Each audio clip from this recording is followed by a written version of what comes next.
Olá, eu sou Giovanni de Souza, hoje são 25 de fevereiro de 2020, são 20 horas e 38 minutos.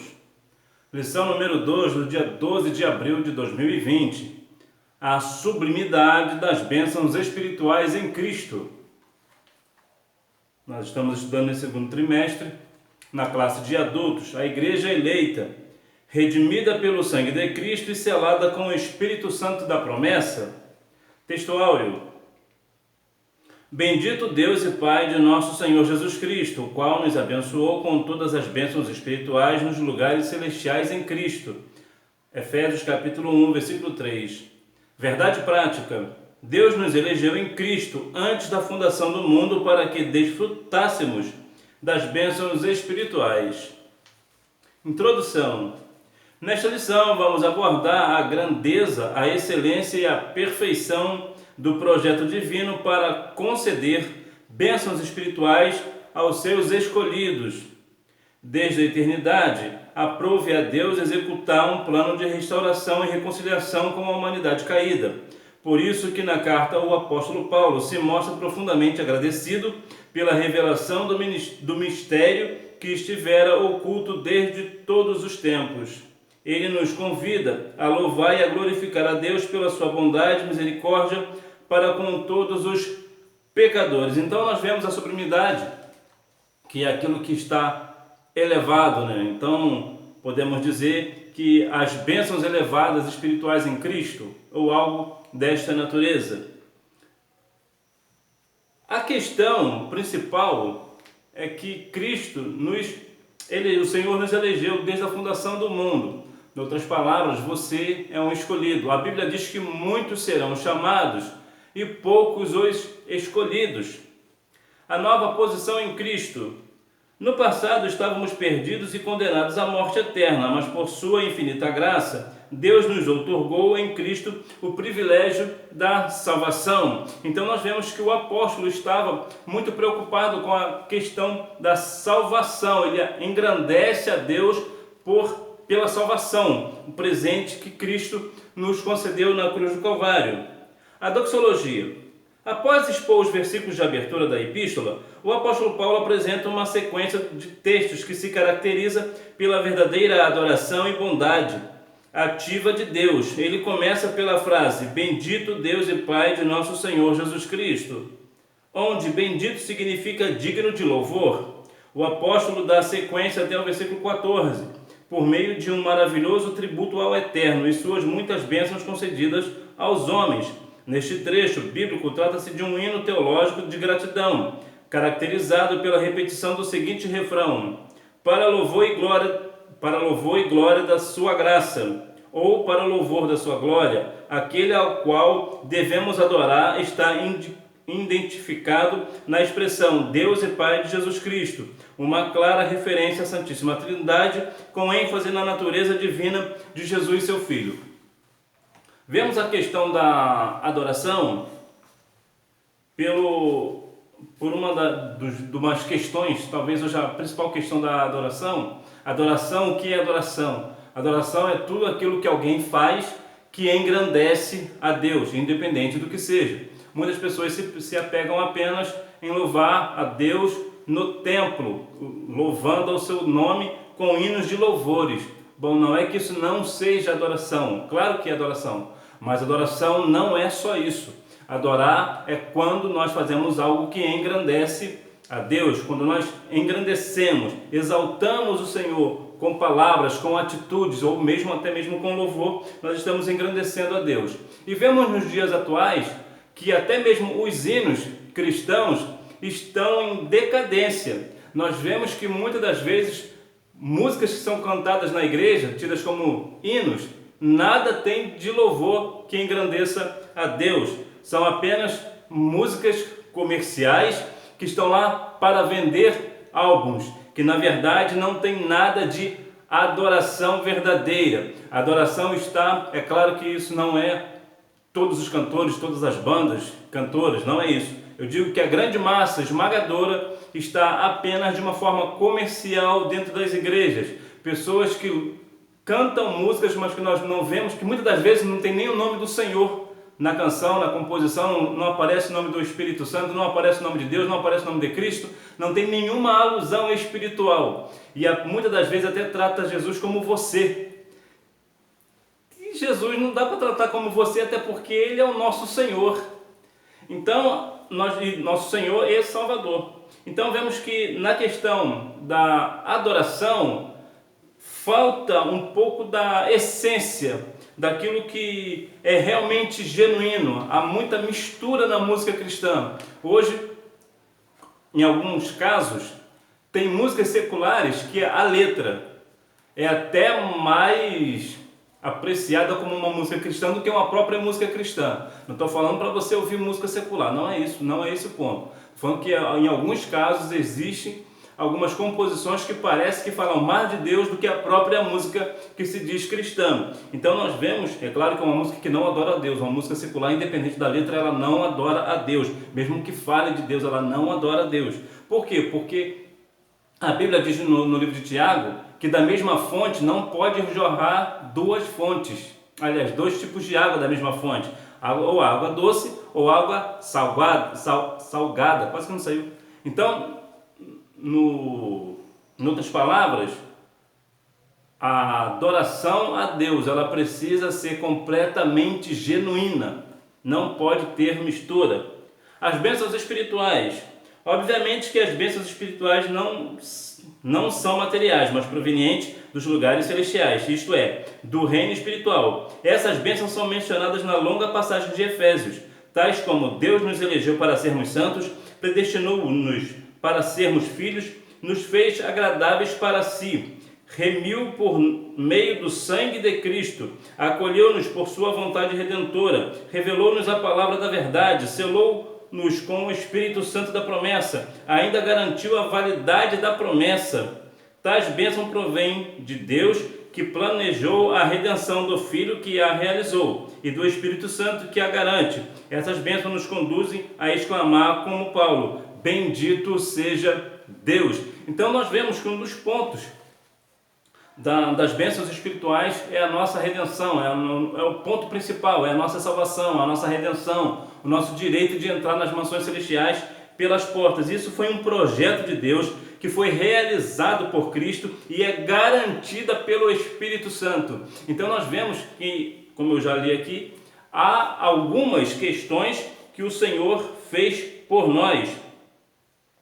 Então, as bênçãos espirituais, é bem verdade que hoje em dia as pessoas não dão muita ênfase à questão das bênçãos espirituais, estão mais apegadas às bênçãos materiais, aquilo que é material, aquilo que tem algum valor em dinheiro, que eu quero dizer, e não as bênçãos espirituais. Há até uma questão corriqueira, né, que hoje em dia, antes era corriqueiro, hoje é escasso, que é o batismo com o Espírito Santo, por exemplo. É algo que é bastante difícil de aparecer nos nossos dias, pelo menos não como era antes, né? Existe ainda o batismo com o Espírito Santo, você precisa buscar o batismo com o Espírito Santo, caso você não seja batizado ainda, porque certamente é um direito seu, é uma bênção espiritual sua, dada por Deus, então é um direito seu. A nova condição. A expressão em Cristo significa que somos abençoados com toda a bênção espiritual a partir de sua pessoa e obra realizada no Calvário. Relaciona-se ainda com a nossa experiência de conversão a Ele. Essa nova vida é conferida somente para quem está em Cristo, isto é, o oposto da antiga vida em Adão, escravizada pelo pecado. Desse modo, não andamos mais em trevas, mas como os filhos da luz. Portanto, nossa nova posição é caracterizada pela salvação em Cristo e por isso desfrutamos de todos os benefícios advindos desta redenção. Em outras palavras, nós somos uma nova criatura em Cristo. A Bíblia diz que nenhuma condenação há para aqueles que estão em Cristo Jesus, que não andam segundo a carne, mas segundo o Espírito. Então, se nós fomos ressuscitados com Cristo, buscamos as coisas que são de cima. Então, certamente, o Espírito Santo estará conosco. Então, nós somos uma nova criatura, somos ressuscitados em Cristo.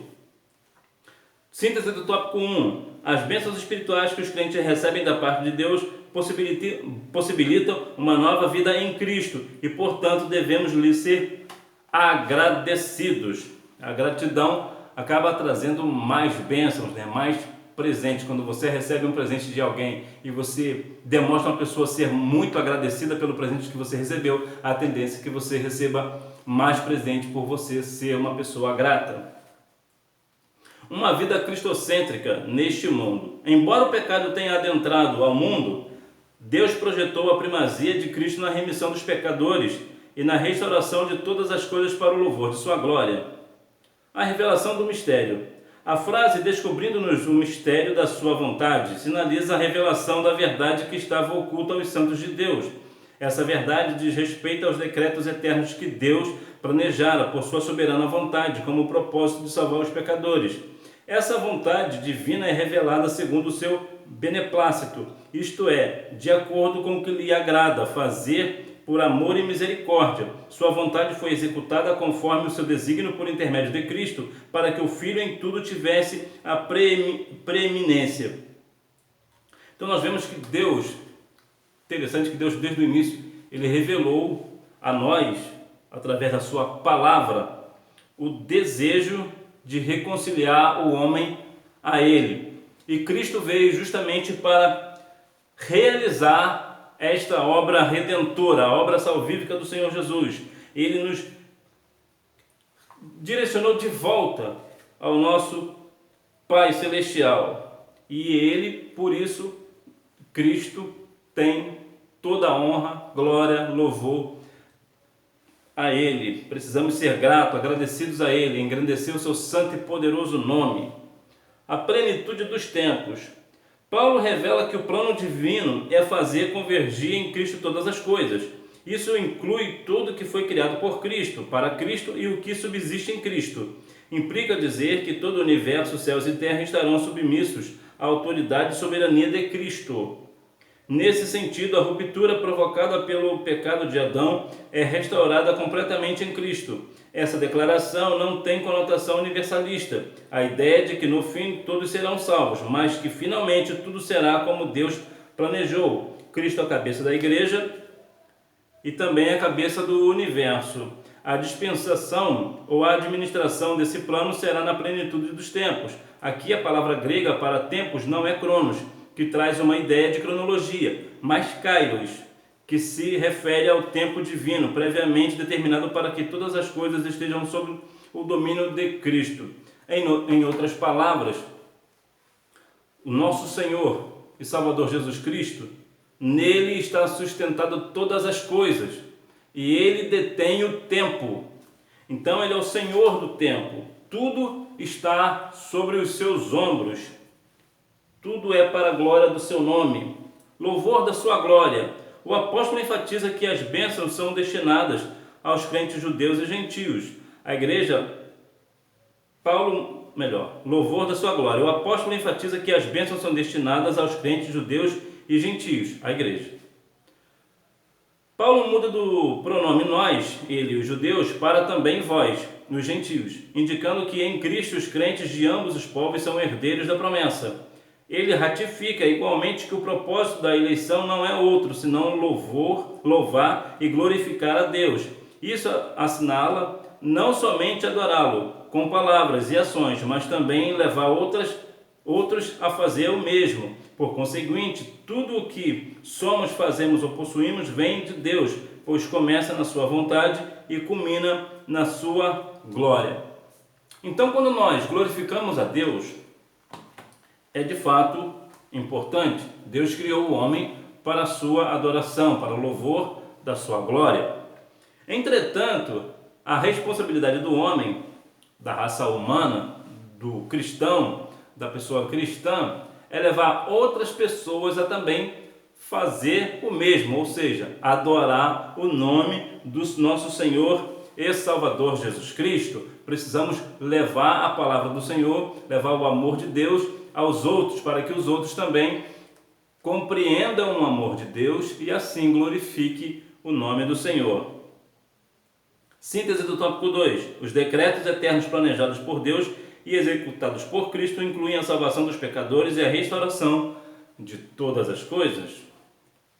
O selo do Espírito Santo. Aquele que ouve a palavra de Deus, o Evangelho da salvação, e que por meio da fé se rende a Cristo, recebe o selo do Espírito Santo no momento da conversão. Nos momentos bíblicos, o selo era usado como sinal de propriedade e posse pessoal. Ao conceder o Espírito Santo ao crente, Deus identifica os que pertencem a Cristo, pois o Espírito testifica daqueles que são filhos de Deus, e o maligno não lhes toca. Assim, a terceira pessoa da Santíssima Trindade tem um papel fundamental de regenerar, purificar e santificar o pecador. Ele é quem convence o ser humano do pecado, da justiça e do juízo, e que também produz no crente o verdadeiro relacionamento com Deus por meio do fruto do Espírito.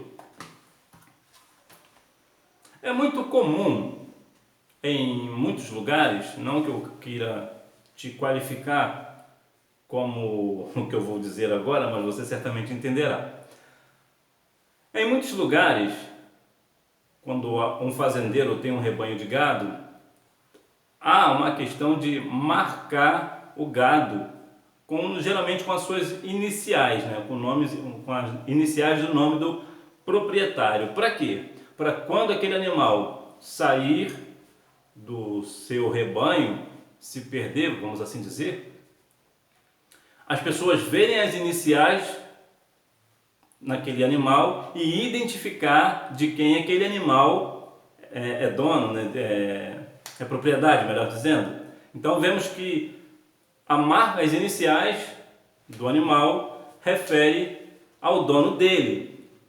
Algo parecido acontece conosco. É claro que nós não somos gado. Isso é apenas uma analogia para que fique claro como que funciona. Quando alguém recebe a Cristo como Salvador, ele é selado pelo Espírito Santo. Então o maligno não lhe toca. Por que o maligno não lhe toca? Porque o maligno vê a marca, o selo do Espírito Santo na pessoa. Então o maligno sabe que aquela pessoa tem dono, e quem é o dono é o nosso Senhor e Salvador Jesus Cristo, é o nosso Deus. Então ele não lhes toca. Então vemos que o Espírito Santo nos sela e que também serve como testemunho. Já viu que muitas das vezes as pessoas, quando se encontram na rua ou em algum evento aleatório, as pessoas logo identificam quando a pessoa é cristã? Por quê? É por causa do selo do Espírito Santo. As pessoas compreendem, apesar que, vou colocar aqui de uma forma, parece até meio que contraditório, apesar das pessoas não entenderem o selo do Espírito Santo, mas elas compreendem, elas sabem que a pessoa é diferente e já chegam falando: você é uma pessoa diferente, você é cristã, né? Já tem aquela marca, né? Aquela identidade, melhor dizendo, tem aquela identidade e não precisa estar trajado como cristão. Cristão que eu digo, está com aquela roupa que nós vamos para o templo, né? Terno, gravata, as irmãs, de uma forma social, nada disso. A pessoa com uma roupa comum, de andar na rua, uma roupa comum, a pessoa já identifica. Por quê? Por causa do selo do Espírito. O penhor da nossa herança. O termo grego arrabon pode ser traduzido como depósito, penhor, garantia ou ainda primeira parcela. A palavra tem origem semítica e era usada nas transações comerciais para assegurar o preço ou garantir o pagamento de algo. Paulo ensina que o Espírito Santo é o depósito que garante a nossa herança em Cristo. Tudo isso significa que aquele que tem o selo do Espírito Santo tem a salvação garantida.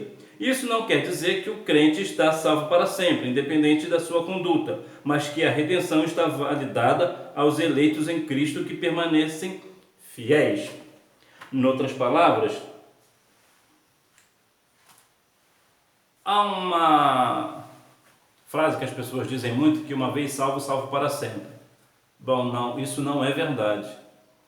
Apesar que o Espírito Santo, quando nós somos selados pelo Espírito, nós temos uma garantia da nossa salvação enquanto somos selados. Isso não quer dizer que esse selo, vou dizer aqui, não vai se apagar.